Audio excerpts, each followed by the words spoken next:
오늘의 말씀은 사무엘상 1장 17절에서 18절 말씀입니다. 엘리가 대답하여 이르되 평안히 가라. 이스라엘의 하나님이 내가 기도하여 구한 것을 허락하시기를 원하노라 하니 이르되 당신의 여종이 당신께 은혜 입기를 원하나이다 하고 가서 먹고 얼굴에 다시는 근심빛이 없더라. 아멘. 네, 오늘 좋은 아침에 함께 예배를 통해서 만나 뵙게 되어서 감사하고 반갑습니다. 우리 옆에 계신 분하고 인사 한번 나누도록 하겠습니다. 좋은 아침입니다. 인사하시겠습니다. 네, 우리 2부 예배도 많이 오셨네요. 많이 오셔서 예배하시고 아주 좋은 날 같습니다. 한 번 더 인사하겠습니다. 좋은 날입니다. 하겠습니다. 네, 한나의 노래라는 제목으로 말씀 잠시 나누도록 하겠습니다. 풍요 속의 빈곤이라는 말이 있습니다. 여러분들 잘 알고 있는 이야기죠. 어떤 뜻인지도 이미 다 알고 계시고요. 이 이야기가 시작된 거는요, 경제학에서 사실은 먼저 시작됐다고 합니다. 저희는 그냥 뭐 소설이나 저희들 그냥 삶에서 나온 그런 이야기인 줄 알았는데 이게 원래는 경제학 원리에서 시작이 됐다고 하더라고요. 영국의 경제학자인 케인즈가 이렇게 이야기했다고 합니다. 부유한 사회가 소비보다 저축을 더 하려는 경향으로 인해서 도리어 빈곤해질 수 있다라는 이야기를 하면서 저축에 대해서 오히려 걱정을 하면서 영국 사회가 저축을 많이 이렇게 하고 또 다음 세대를 위해서 많이 준비하는데 오히려 그것 때문에 소비가 줄어들게 되고 그러면서 이렇게 경제가 잘 안 돌아가게 되면서 분명히 풍요로운 것 같은데 분명히 많이 있는 것 같은데 이상하게 지출도 소비도 없고 더 빈곤한 것 같은 세상이 좀 그런 부분들이 있을 수 있다라는 원리를 제가 말씀드린 영국의 경제학자 이 케인즈는요 천재 경제학자라고 불렀습니다. 그러니까 그냥 뜬금없는 소리를 한 건 아니고 정말 우려의 그런 이야기를 했다라는 겁니다. 아까 일부 예배 때 잠깐 동일한 본문으로 예배를 드리고 사무실에 들어갔더니 저희 또 목회자들끼리 그러면 저축을 하면 안 되는 겁니까? 갑자기 또 막 분분하게 막 이야기를 한 건데 저는 경제학자가 아니어서 잘은 모릅니다. 그러나 첫 출발이 이런 어떤 궁금증과 그런 원리에서 많은 것 같지만 오히려 그 속에 꽁꽁 묶여 있고 또 사실은 좀 이렇게 빈곤해 있는 그런 모습이 있을 수 있다라는 이야기를 같이 했다라는 거죠. 근데 실제로 1963년도 4월 10일 날이요. 케네디 대통령이 부통령에게 보낸 편지의 내용 중에도 이 걱정을 했다고 합니다. 가장 부유한 나라 중에 하나였던 미국에서 전체 인구의 6분의 1이 절대 빈곤 가운데 머물고 있다. 그러니까 나라를 걱정하고 있는 거죠. 우리나라가 정말 부유하고 하나님의 축복을 많이 받은 나라인데 이 전체 인구 중에서 6분의 1이 사실은 절대 빈곤 속에 놓여 있다.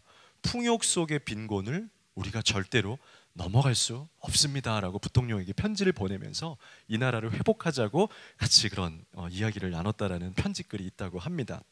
실제로도 우리나라에도 보면요 요즘에 이렇게 새롭게 생기고 있는 유행 하나가 있다고 합니다. 여러분 혹시 전당포라는 거 알고 계세요? 잘 아시죠? 여러분 우리 세대 때 많이 있었고 최근에는 좀 많이 없어졌다라는 생각을 많이 하고 있었는데 요즘에 착한 전당포라고 하는 체인점 이 시스템이 조금 다시 일어나기 시작했다고 해요. 그런데 이 전당포를 운영하시는 분들이 이제 칼럼을 하나를 이제 썼는데 그 착한 전당포에 오는 손님들 중에서 좀 약간 그들이 이제 생각했던 것보다 전당포에 오면은 좀 많이 없는 분들, 어려운 분들이 오실 거라고 생각했는데 사실은 더 많이 있는 분들이 물론 역설적으로 다 그 뜻만은 아니지만 그들의 표현들 안에서도 있을 것 같은데 어려울 것 같지 않은데 사실은 어려운 사람들이 굉장히 많더라라는 이야기들을 착한 전당포를 운영하고 있는 그 어떤 체인점의 블로그에서 그런 내용들을 보게 되었습니다. 이것을 풍요 속의 빈곤이라고 우리는 잘 알고 있습니다. 근데 우리가 오늘 같이 읽었던 이 사무엘상의 이야기가 이제 아주 중요한 어떤 성경에서도 흐름이죠. 이 앞부분, 그러니까 이 사무엘상은 사사들에 의해서, 이 사람들에 의해서 통치가 되어지고 있는, 그러니까 하나님께서 이 땅을 사사들을 통해서, 이 사사는 재판관이라는 뜻이에요. 겉으로 볼 때에는 전쟁을 하고 이렇게 용사와 같은 모습을 하지만 그 본 의미 안에는 재판관이라는 뜻을 가지고 있어서 이 나라와 이 땅을 건강하고 바르게 질서적으로 하는 역할을 이 사사들이 하고 있었어요. 근데 이 사사 시대가 끝나면서 우리가 왕정 시대라고 이야기하는 첫 번째 왕이 등장하는 시기, 그러니까 무언가 새로운 패러다임이 필요했던 시기가 바로 이 사무엘상의 시대였다는 거예요. 그러니까 하나님의 입장에서 볼 때 무언가 이제 새 것이 필요하다. 이제 그 사람들이 가지고 있었던 그 어떤 그 인간들의 그 원리와 그 원칙의 그 삶, 자기들이 추구하고 있었던 그 세상 속에서 이들이 사실은 그 사사기 속에는 이 흐름들을 보면 그들이 참으로 그 부유하고 많은 것들을 누리고, 왜냐하면 이제 그 이스라엘의 그 광야의 시기들을 다 끝내고 가나안 땅에 들어오게 되고 그들이 그곳에서 풍요로운 삶을 시작하게 되는 것이 사실은 사사기예요. 그러니까 많은 먹거리들이 풍족하게 있고 이제는 과거 세대처럼 가난하거나 어렵거나 힘든 것은 아닌데, 오히려 그곳에서 하나님의 눈빛으로 볼 때 그들 안에 쳇바퀴를 도는 것처럼 계속 돌고 있는 빈곤한 삶의 연속이 그들에게 있는 거예요. 그리고 이것들을 이제 끊어내면서 실제로 하나님 주시는 영적인 복과 영적인 부요함을 주시기 원하시는 마음이 이제 이 사무엘상부터 시작이 되는 거예요. 그러니까 굉장히 성경에서는 중요한 포인트의 장면이다라는 거예요. 근데 이 새로운 시대를 열어가는 그 장면에서 첫 번째 이야기가 오늘 이 한나라고 하는 한 여인의 이야기로 시작이 된다라는 것입니다. 우리 1절 말씀을 한번 같이 읽어보도록 하겠습니다. 사무엘상 1장 1절입니다. 1절 우리 한번 같이 읽어보도록 하겠습니다. 한번 이렇게 오늘은 1장에 있는 이야기를 조금 찾아보면서 같이 나누도록 하겠습니다. 1절 같이 읽겠습니다. 시작. 에브라임 산지 라마다임 소빔에 에브라임 사람 엘가나라 하는 사람이 있었으니 그는 여로함의 아들이요 엘리우의 손자요 도우의 증손이요 숲의 현손이더라. 오늘 이 사무엘상의 첫 번째 구절의 이야기가 에브라임이라는 지역의 이름을 나타내고 있어요. 이 에브라임이라는 지역은 이 12지파가 이 가나안 땅에 들어가서 처음으로, 그러니까 이 광야 시대를 마치고 나서 이스라엘 백성이 가나안 땅을 정복하게 될 때 가장 먼저 정복하고 땅을 그어놓고 정착을 시작한 지역이 에브라임인 거예요. 그러니까 실제적으로 경제적으로, 이렇게 문화적으로, 정치적으로 풍요로움이 있었던, 그러니까 실제로도 이 땅의 이름이 열매가 풍성한 땅이다라는 이름을 갖고 있는 것이 이 에브라임이라는 이 지역인 거예요. 그러니까 이 에브라임은 경제적으로도 굉장히 좋은 땅이고 이 토지도 농사를 짓기에 괜찮은 가장 비옥한 땅이 이 에브라임의 지역이었어요. 그리고 그것만 중요한 것이 아니라 종교적으로 볼 때에도 이 에브라임이라는 지역은 이제 이 실로라고 하는, 그러니까 우리가 구약 시대에 보면은 이 성막을 가지고 텐트를 가지고 계속 이동을 하면서 텐트를 치잖아요. 근데 그 광야의 시대가 끝나고 이 가나안 땅을 정복하고 완전히 정착을 하게 돼서 그 다음부터는 이 성막을 이동할 필요가 없는 거예요. 그때 이들이 딱 자리를 터를 잡아갖고 예배당을, 아예 이 텐트를 고정을 시켜놓은 예배당이 있는 곳이 이 실로, 그리고 에브라임이라는 지역이에요. 그러니까 이 에브라임이라는 지역을 첫 번째로 설명하고 있는 건 이 사무엘상의 첫 출발과 배경이 풍요로운 지역이다. 경제적으로도 영적으로도 그들이 예배할 수 있고 물질도 있는 건강한 지역이 이 에브라임이다라는 것을 설명하고 있는 거예요. 그런데 더 중요한 것은 이 뒷절에 나아가게 되면 우리 2절을 한번 읽어보도록 하겠습니다. 어떤 이야기가 이 배경에서 설명이 되는 2절입니다. 시작. 그에게 두 아내가 있었으니 한 사람의 이름은 한나요 한 사람의 이름은 분인나라. 분인나에게는 자식이 있고 한나에게는 자식이 없었더라. 이렇게 기록이 되어 있습니다. 분명히 풍요롭고 부요한 지역인데 이 성경의 첫 시작을 하는 한 가정의 이야기가 나오는데 이 가정에는 한 남자가 엘가나라고 하는 한 가정 남성이 있었는데 이 남성에게는 두 아내가 있었대요. 근데 이 두 아내가 하나는 자식이 있고 한 여인은 자식이 없는 굉장히 슬프고 비련한 상황 가운데 있었다라는 거예요. 그냥 오늘 말씀의 주제의 중심이 되는 이야기는 아니지만 구약에는 왜 두 아내에 대한 이야기가 자꾸 나올까요? 성경에는 일부 다처제에 대한 이야기가 나와요. 일부 다처제가 구약에는 하나님의 뜻이었을까요? 어떨까요? 많은 그 사람들이 다 그런 이렇게 일부 다처의 모습을 굉장히 많이 나와요. 그럼 여러분 볼 때 보면 이게 왜 그렇지라고 생각을 할까요? 근데 이 배경도 설명을 드리는 건 그 앞에 있었던 이들의 시대가 실제적으로 풍요로운 시대가 아니었다라는 걸 보여주고 싶어 제가 이 이야기를 하는 거예요. 그들이 겉보기에는 많이 풍요로운 시대 속에 살아가고 있었지만 그들은 이미 일부 다처제를 문화 때문에 살아가는 것 때문에 스스로 너무 몸의 그 가슴 안에 그들의 그 관습 안에 뼈대 있게 이렇게 자리 잡고 있는, 잘 잠식이 되어 있는, 그냥 어쩔 수 없다. 그러니까 이들이 살아가고 있었던 이 족장 시대에는요, 우리가 지금은 우리가 우리가 이 나라를 발전시킬 때에 이렇게 해야 되는 여건들이 굉장히 많죠. 뭐 지식도 많이 발전을 시켜야 되고 체력적으로도 많이 뭐 해야 되고 국방도 신경 써야 되고 그 많은 것들이 있지 않습니까? 근데 이 족장의 시대에는 가장 먼저 이 나라를 발전시킬 수 있는 방법, 이 나라가 강대해지고 우리의 부족이 이렇게 세질 수 있는 건강한 부족이 될 수 있는 첫 번째는 자식을 많이 낳는 거였어요. 그렇기 때문에 아이를 많이 낳는 것, 아이를 출생하는 건 너무나 중요하고 소중한 거였기 때문에 아이를 낳을 수 있는 방법들을 많이 찾았죠. 근데 중간중간에 출산을 할 수 없는 가정의 그런 상황이 있게 되면 어쩔 수 없이 이것이 그들에게 가장 중요한 가치관이었기 때문에, 하나님보다도 더 중요한 가치관이었기 때문에, 그것이 중요한 건 알고 있었지만 이것이 하나님의 율법과 하나님의 말씀도 넘어설 정도로, 근데 중요한 것이 이게 죄인데 완전히 죄로 여겨지지는 않고 그들이 너무나 그냥 그렇게 살아가다 보니까 은근슬쩍 그래도 되고 이렇게 팽배해 돼 있다, 만연해 있다 그러죠. 사회 속에 서로 알지 못하고 그냥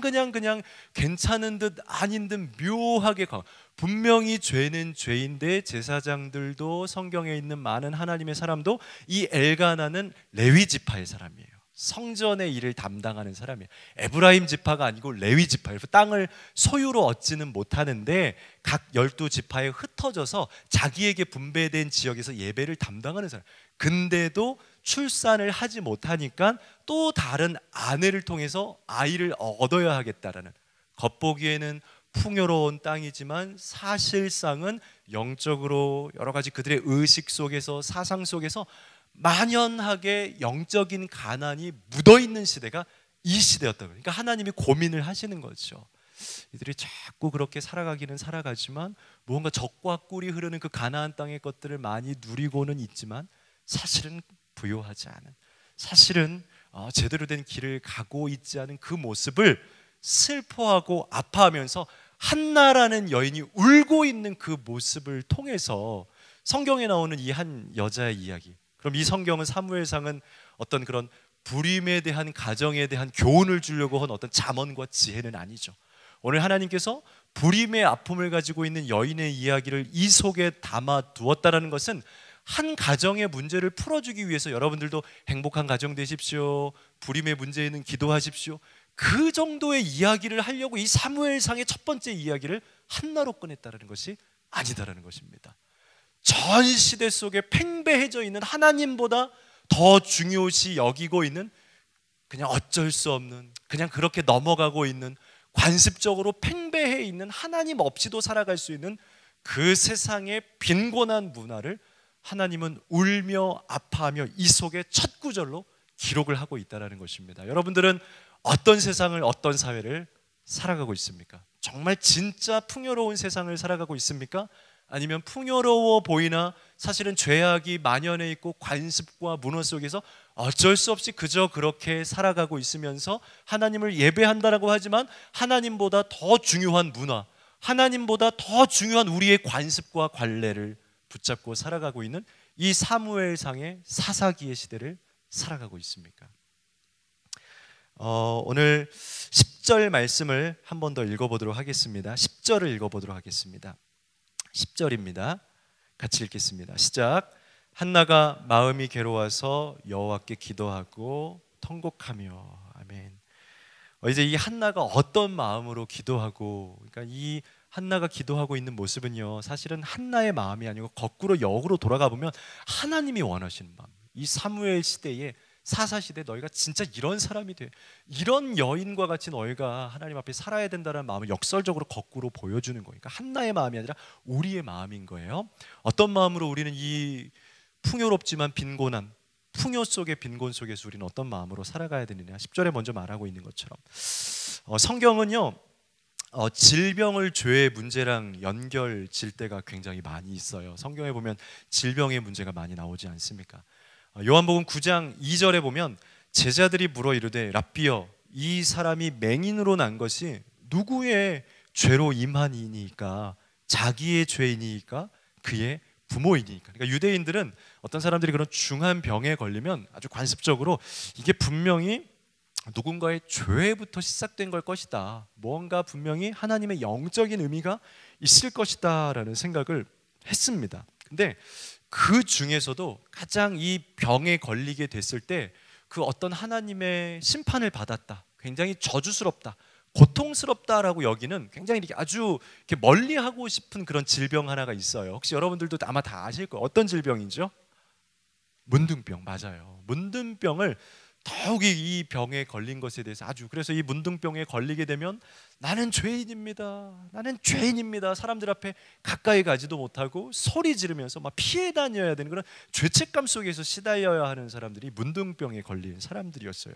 근데 이 문둥병을 왜 이렇게 저주스러운 병으로 여길까? 수많은 병들이 있는데 그 중에 한 가지 이유를 찾아보면요, 이 문둥병이 가지고 있는 특성 때문에 그런 거예요.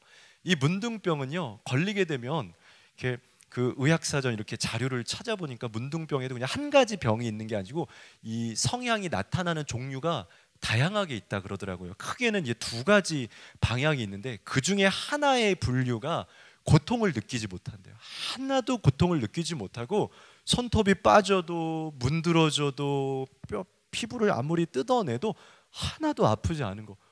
그러면은 좋네요. 아프지 않고 괜찮겠네요. 어떠세요? 여러분들이 고통이 느껴지지 않아요. 우리 영화들 이렇게 보면은 초능력 같은 거 얻어보고 여러분이 고통이 하나도 안 느껴져요. 사람하고 만져도 촉감도 느껴지죠. 이렇게 표현하니까 갑자기 이상하죠. 고통이 느껴지지 않는데 그 모든 자기의 표면적으로 자신의 신체에 그 감각이 사라진다는, 이게 과연 좋은 걸까요? 굉장히 고통스러운 거죠. 거꾸로 진짜 고통스러워요. 내가 어디가 아픈지, 어디서부터 이 고통이 시작된 것인지, 내가 언제부터 아픈 것인지, 내가 이 느낌이 없다라는 건 아무것도 이것을 해결할 만한 근거도 배경도 방향도 없는 거예요. 정확하게 어디가 아프세요?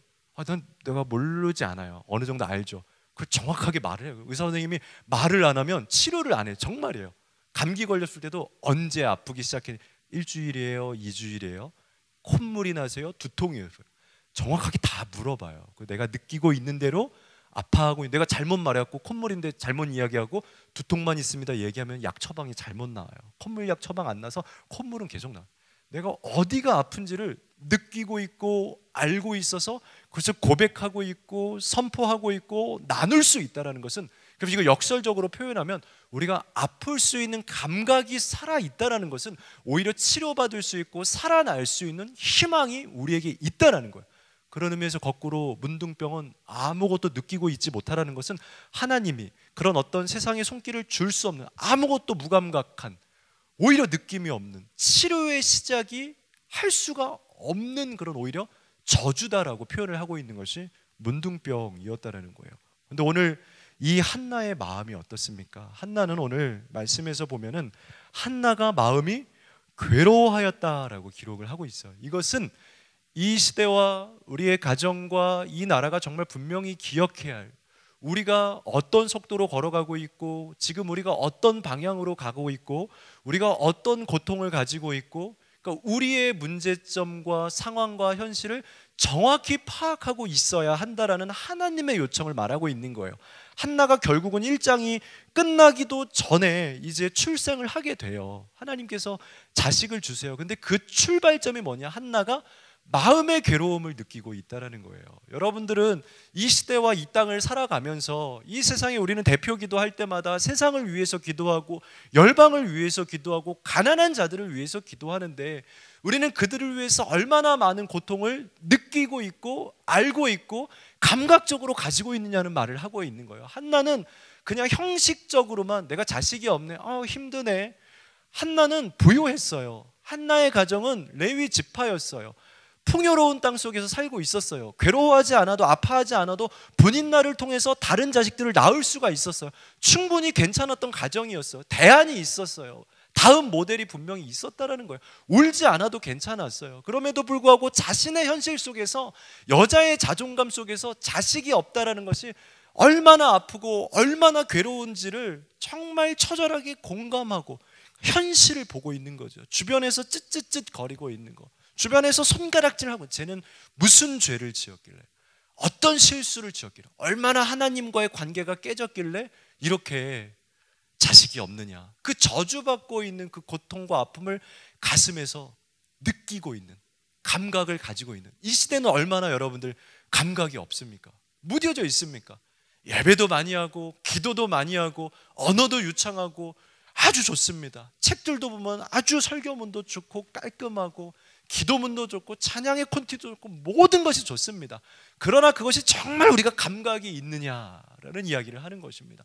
감각이 있어서 얼만큼 아픈지를 가지고 찬양하고, 감각이 있어서 얼마나 저들이 허덕이고 있는지를 느끼면서 기도하고, 내 가정을 위해서 기도할 때라도 내 아내와 자녀와 이들이 얼마나 이 미래가 하나님 없이는 암울하고 고통스러운지를 정말 내가 막 흐느끼는 하나님 없이는 이 자녀도 안 됩니다는 그것을 알고 있는 상태에서 내가 기도를 하는, 그러니까 감각이 살아있는 기도, 감각이 정말 깨어있는 찬양, 감각이 깨어있는 그런 설교. 제가 그냥 글을 쭉 읽으면서 감각 없이, 한나는 아팠습니다, 한나를 위해서 기도해 주십시오.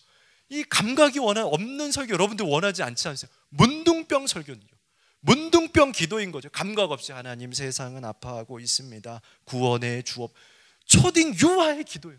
그러나 감각이 살아있어서 하나님 아파하는 그 영혼을 살려주시고, 하나님 우리의 자녀가 지금 예수 없이도 잘 살아가고 있는 거꾸로 된 거짓된 세상에서 거꾸로 이들이 하나님 조금 가난하다 할지라도 예수 아는 우리의 자녀가 되게 해주십시오라고 내 감각이 문둥병에서 자유하여서 치유하여져서 살아있는 기도와 찬송을 해야 된다라는 첫 구절이 오늘 한나예요. 한나는 마음이 괴로웠어요. 느낌이 살아있다라는 거죠. 오늘 이 10절에 있는 한나가 마음이 괴로워서라는 이 괴로워서라는 단어가 여러분 마라라는 단어예요. 마라 하니까 뭐가 떠오르죠? 마라가 어디 있죠? 우리 그 광야에서 마라의 쓴물. 한나의 마음이 이 실제 뜻이 쓰다, 고통스럽더라도 얼마나 고통스럽고 자신의 인생이 썼는지. 여러분 세상을 바라보며 여러분들이 하는 기도, 여러분들이 차는 찬양, 그냥 할 수 없는 찬양이죠. 오늘 했던 그 고백들 다 감각을 가지고 하는 찬양, 눈물이 나는 찬양, 눈물로 세상을 바라보는 그냥 입술의 정도가 아니라, 한나는 입술이 아니었어요. 가슴이 살아있다라는 것입니다. 우리 13절 14절 한번 보도록 하겠습니다. 13절 14절 한번 같이 읽어보도록 하겠습니다. 13절 14절 시작. 한나가 속으로 말하며 입술만 움직이고 음성은 들리지 아니하므로 엘리는 그가 취한 줄로 생각한지라. 엘리가 그에게 이르되 내가 언제까지 취하여 있겠느냐, 포도주를 끊으라 하니. 이제 한나가 기도를 하기 시작해요. 여러분 기도 많이 하시는 여러분들 되시기를 바라겠습니다. 그런데 이 기도를 제일 잘하는 사람들 중에서 대표적인 사람들이 성경에 나와 있는 바리새인들이죠. 그들은 겉에서 볼 때는 정말 아주 철저한 기도의 사람들이었어요.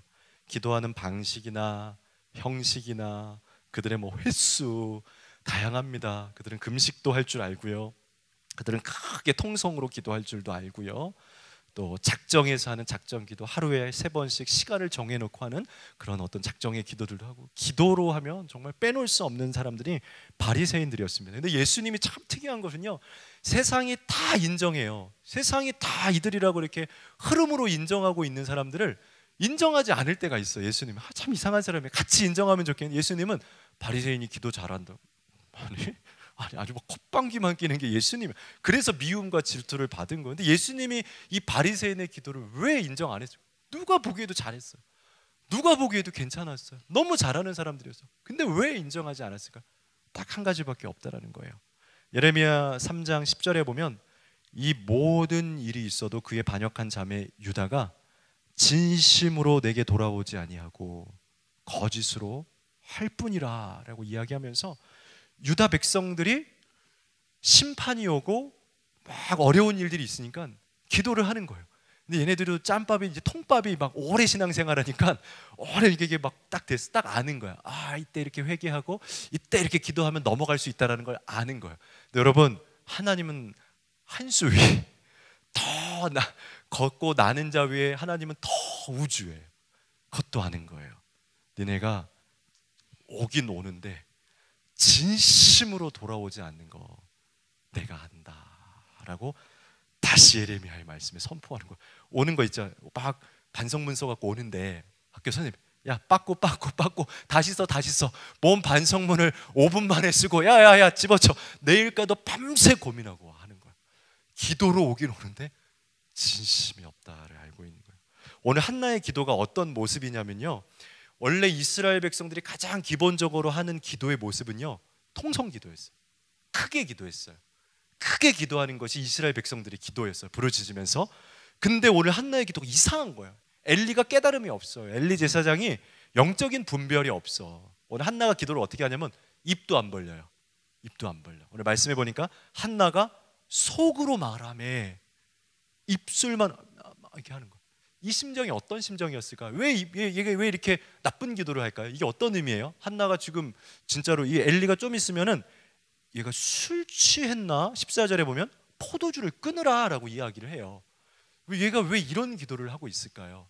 잘못된 기도를 하고 있는 걸까요? 잘못된 판단력을 갖고 있는 사람들은 그렇게 보죠. 아이, 이렇게 기도해야 되는데 왜 이렇게 기도해라고 말하죠. 그러나 중심을 볼 수 있고 그 간절함을 볼 수 있는 사람들은 영적인 분별력과 판단력이 있죠. 지금 한나의 마음은 뭡니까? 겉으로도 말할 수 없는, 입으로도 표출할 수 없는 진정한 진심의 중심의 그 고백. 우리가 진짜 막 화가 나게 되고 속상해지면 어떻게 됩니까? 이렇게 간절할 때, 그러니까 뭐 선포가 필요한 통성기도가 있어요. 그리고 그것보다 더 하면 어떻게 됩니까? 제가 만약에 이 소리의 데시벨로 표현해요. 뭐 데시벨 막 5데시벨, 10, 100, 하다가 그 이상의 소리는 어떻게 될까요? 아마 사람의 귀에 들리지 않는 데시벨이 될 거예요. 지금 이 지구가 움직이고 있는 소리가 바로 그죠. 가장 큰 소리는 안 들리는 소리. 그래서 찬양할 때도 경배를 할 때도 예배야 막 하늘을 뚫어요. 우리끼리 표현을 막, 야 뚫어 예배야. 더 뚫게 되면 어떻게 되면 예배합니다, 찬양합니다. 이제 말할 수 없고 들리지 않는 정막이 흐르는 그 잔잔함에 그것보다 더 큰 파워가 있는 거야.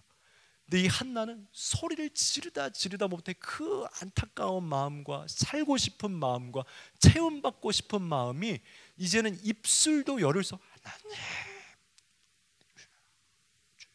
눈물만 흘리고 있는 이 기도. 이 시대가 정말 기도를 해야 된다라면, 우리의 가정들이 정말 이제 우리의 비전을 위해서, 세상을 위해서 기도를 해야 된다라면 어떤 기도를 해야 됩니까? 어떤 신앙생활을 해야 됩니까? 입술도 벌리지 않을 만한, 형식과 폼이 중요한 것이 아니라, 횟수와 방향이 중요한 것이 아니라 입술도 벌리지 못할 이 간절함, 이 깨어있음, 이 열려있음, 진정한 울고 있는 이 한나의 마음, 이것이 한나의 마음에 열게 되고 하나님의 하늘의 보좌를 움직이게 되고 다시 자녀를 주시게 되는, 굉장히 중요한 게 있어요. 아까 앞절에 성경을 읽다 보면 이 한나에게 아이를 안 준 게 하나님이라는 표현이 나와요. 5절입니다. 한나에게는 갑절을 주니 이는 그를 사랑함이로라. 그러나 여호와께서 그에게 임신하지 못하게 하시니, 이 임신하지 못한 것을 하나님이 하셨다라고 하는 거예요. 왜 이 한나에게 임신하지 못하게 하시고 이번에는 다시 주세요? 왜 그럽니까? 하나님이 우리에게 진짜 받고 싶은 기도, 너희들한테 진짜 받고 싶은 사랑의 마음을 한나에게 보여준 거야. 아이를 못 낳게 하면서까지라도, 그러니까 안 주고 싶었던 저주가 아닌 거예요. 이 모양을 통해서, 설명이 좀 그래요. 이 퍼포먼스를 통해서, 이 행사와 예식을, 그러니까 한나의 아기 못 낳는 그런 거룩한 예식인 거예요. 이 예식을 통해서 하나님이 보여주는 거예요. 너희들의 중심을 회복해라. 가나안 땅에 처음 들어올 때에 그 애타는 마음, 예배당도 없고 맨날 텐트 치면서 먼지 막 나면서도 예배 드리겠다고 거기다가 더 못 박고 턴치 치고, 물론 못은 없었습니다. 못 박진 않았죠.